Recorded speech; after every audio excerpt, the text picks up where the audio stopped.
दोस्तों आज मैं आप सभी के लिए एक ऐसी वैकेंसी लेकर आ गया हूं जिसमें 10वीं पास, 12वीं पास और ग्रेजुएट ये तीनों ही अप्लाई कर सकते हैं और ये बिल्कुल परमानेंट गवर्नमेंट जॉब रहने वाला है। तो इस वैकेंसी से संबंधित A to Z जानकारी आज की इस वीडियो में देने वाले हैं कि इसका क्वालिफिकेशन क्या रहेगा, सिलेबस क्या है, सिलेक्शन प्रोसेस क्या रहेगा, इसका नोटिफिकेशन, अप्लाई लिंक, ये सभी आपको आज की वीडियो में देने वाले हैं। तो वीडियो को ध्यान से जरूर देखिएगा और वीडियो पसंद आए तो वीडियो को लाइक करके चैनल को सब्सक्राइब करना ना भूलें ताकि आपको डेली एक नई गवर्नमेंट जॉब के बारे में पता चल सके।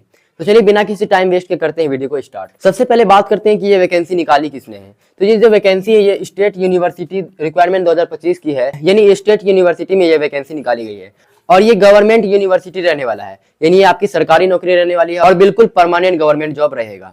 तो चलिए अब इससे आगे बढ़ते हैं और बात करते हैं योग्यता की, यानी क्वालिफिकेशन की। तो अगर बात करें क्वालिफिकेशन की तो सबसे पहले बात करते हैं 10th पास वालों की। तो अगर आप 10th पास है तो आप अप्लाई कर सकते हैं पियोन की पोस्ट के लिए।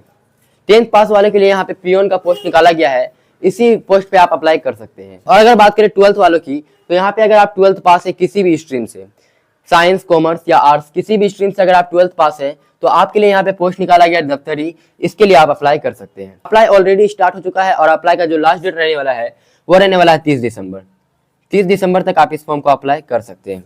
अप्लाई का लिंक आपको नीचे वीडियो के डिस्क्रिप्शन में मिल जाएगा जहां से आप इस वैकेंसी में अप्लाई कर सकते हैं। तो चलिए अब इससे आगे बढ़ते हैं और बात करते हैं ग्रेजुएट वाले की।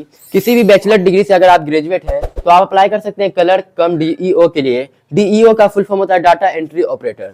तो इस पोस्ट के लिए आप अप्लाई कर सकते हैं और कर सकते हैं स्टेनो टाइपिस्ट के लिए। ये दोनों पोस्ट आपके लिए निकाला गया है ग्रेजुएट अगर आप हैं तो ये आपको पोस्ट वाइज क्वालिफिकेशन बता दिया गया। तो चलिए अब इससे आगे बढ़ते हैं और बात करते हैं पे की, यानी सैलरी इसमें कितना रहेगा। बात करें सैलरी की तो इसमें जो आपका पियोन का सैलरी रहेगा, पियोन के लिए अगर आप अप्लाई करते हैं तो आपका सैलरी रहेगा लेवल 1 का।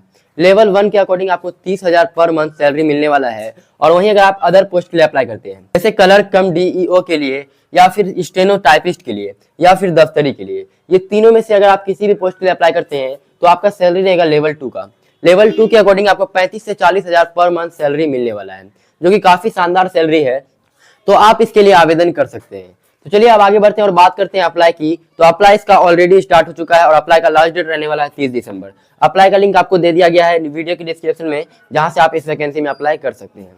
अगर बात करें एग्जाम डेट की कि आपका एग्जाम कब होगा, तो एग्जाम का जो डेट है वो फरवरी मंथ में रहने वाला है। ये आपका एक्सपेक्टेड बताया जा रहा है।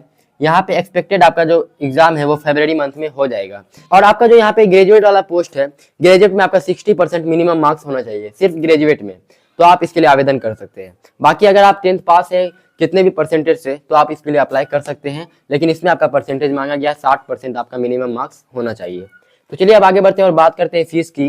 तो अगर आप जनरल है और मेल है, मेल के लिए 500 रुपया लगने वाला है और फीमेल के लिए 250 रुपया फॉर्म फीस रहने वाला है। और वहीं बात करते हैं रिजर्व कैटेगरी की। अगर आप किसी भी रिजर्व कैटेगरी से आते हैं जैसे SC ST OBC या किसी भी रिजर्व कैटेगरी से आते हैं तो आपका मेल के लिए लगेगा 125 रुपया और फीमेल के लिए 63 रुपया फॉर्म फीस लगने वाला है।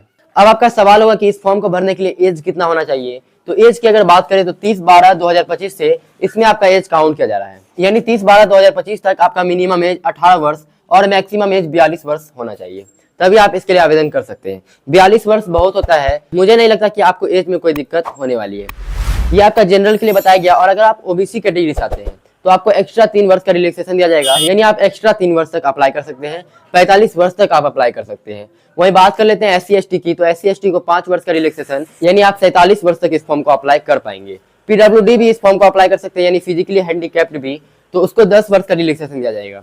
तो एज में आपको कोई दिक्कत नहीं होगी। चलिए अब इससे आगे बढ़ते हैं और बात करते हैं वीडियो के सबसे मेन पार्ट, यानी सिलेक्शन प्रोसेस की। सिलेक्शन प्रोसेस में सबसे पहले आपका होगा रिटन एग्जाम MCQ टाइप का। MCQ टाइप का मतलब है कि मल्टीपल चॉइस क्वेश्चन, यानी प्रत्येक क्वेश्चन का आपको 4 ऑप्शन दिया जाएगा, जो आपको सही लगेगा उस पर आपको टिक करना होगा।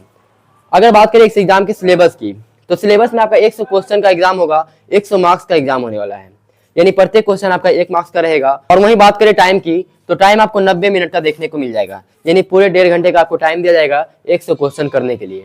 नेगेटिव मार्किंग भी रहने वाला है 1/4 का। अगर आप 4 गलत करते हैं तो आपका 1 नंबर काट लिया जाएगा, तो ये आपका नेगेटिव मार्किंग रहने वाला है। किस किस सब्जेक्ट से सवाल आएंगे तो यहाँ पे इंग्लिश, रीजनिंग, मैथ और जीके और कंप्यूटर से सवाल आने वाला है। ये 5 सब्जेक्ट आपका रहने वाला है। इसके सिलेबस में ये 5 सब्जेक्ट आपको पढ़ना होगा।